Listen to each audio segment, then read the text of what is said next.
Pakistan defence analysis में खुशामदीद।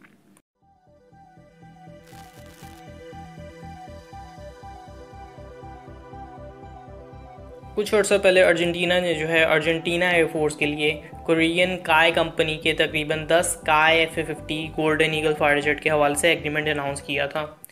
ये deal तकरीबन पिछले साल अर्जेंटीना ने तकरीबन $200 मिलियन के करीब की थी और इस साल 2020 में पहले F-50 गोल्डन ईगल कोरिया की तरफ से डिलीवर किए जाने थे।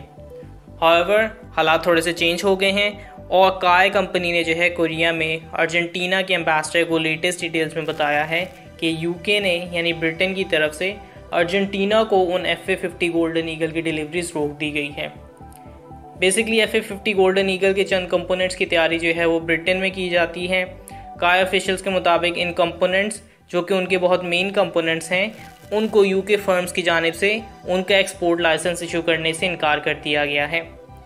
अर्जेंटीना के जो डिफेंस मिनिस्टर हैं उनके मुताबिक यूके ने ये कंपोनेंट्स बैन इसलिए किए हैं कि वो नहीं चाहते कि अर्जेंटीना इन F-50 गोल्डन ईगल्स को परचेज़ करे और उनके बगैर अर्जेंटीना का जो F-50 गोल्डन ईगल हासिल करने का चांस है वो ऐसा मुमकिन होता हुआ नहीं नज़र आ रहा। खैर, इसका मतलब ये है कि अर्जेंटीना की फाइटर जेट की सर्च ओपन हो गई है। नीडलेस टू से कि अर्जेंटीना वो लाइट वेट की कैटेगरी में फाइटर जेट को ढूंढेगा और JF-17 इसमें एक बहुत अच्छी ऑप्शन हो सकती है। नाउ JF-17 के हवाले से एक ऑप्शन इस मौके पे भी शुमार की जाती थी जब पहली बार अर्जेंटीना ने F-50 गोल्डन ईगल को चूज़ किया था, लेकिन अब इसके बहुत अच्छे चांसेस हैं, स्पेशली जो कि यूके ने अर्जेंटीना के F-50 ब्लॉक किए हैं। तो यूके बेसिकली नहीं चाहता कि अर्जेंटीना को फाइटर जेट फराहम किए जाएँ। तो इस केस में अगर पाकिस्तान इन फाइटर जेट्स को मुहैया करना चाहता है तो जियोपॉलिटिक्स दरमियान में आ सकती है और पाकिस्तान और यूके के दरमियान ताल्लुकात में थोड़े से मसाइल का सामना करना पड़ सकता है।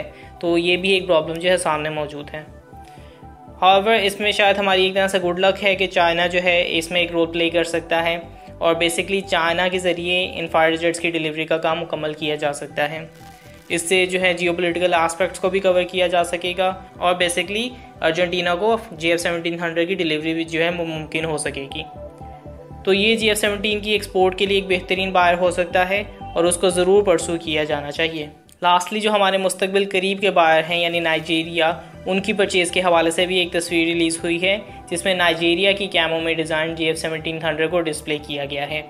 फ्यूचर के अंदर ये JF-17 हम नाइजीरिया में फ़्लाई करते हुए देख सकेंगे और होपफुली इसी तरह के 36 से 40 के करीब यूनिट्स वो भी नाइजीरिया के अंदर फ्यूचर में शामिल हो सकेंगे और उसके हवाले से जल्द ऑफिशियल कंफर्मेशन भी सामने आ जाएगी।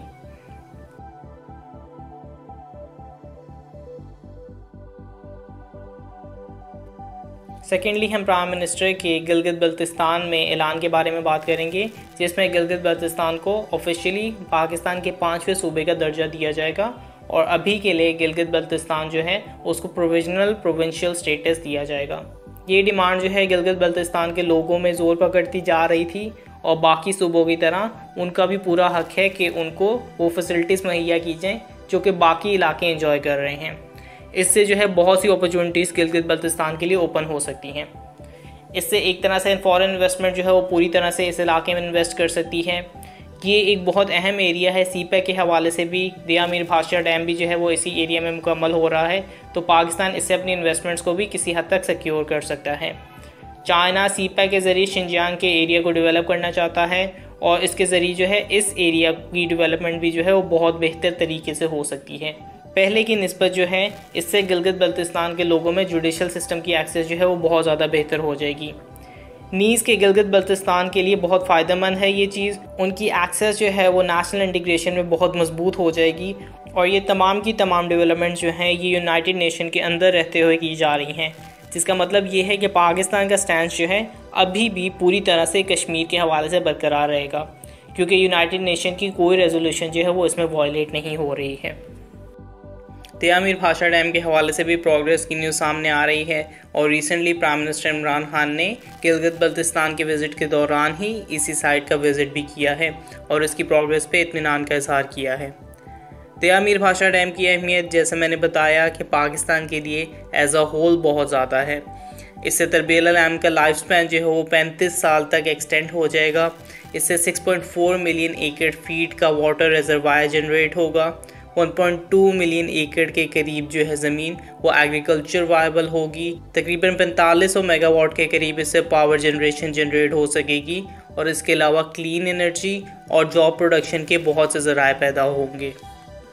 बहुत से लोग जो हैं इस स्टेप को जो है इंडिया के स्टेप के साथ बिल्कुल बराबर का करार दे रहे हैं और इस तरह से पोर्ट्रे कर रहे हैं जैसे पाकिस्तान और इंडिया ने एक ही तरह का स्टेप लिया है। लेकिन ये पाकिस्तान और इंडिया की पॉलिसी में बहुत बड़ा फ़र्क है जो कि हमें ध्यान रखना होगा। इंडिया ने जो है यूनाइटेड नेशंस की रेजोल्यूशंस को तोड़कर ज़बरदस्ती मकबूजा कश्मीर के साथ अपना इल्हाक किया है।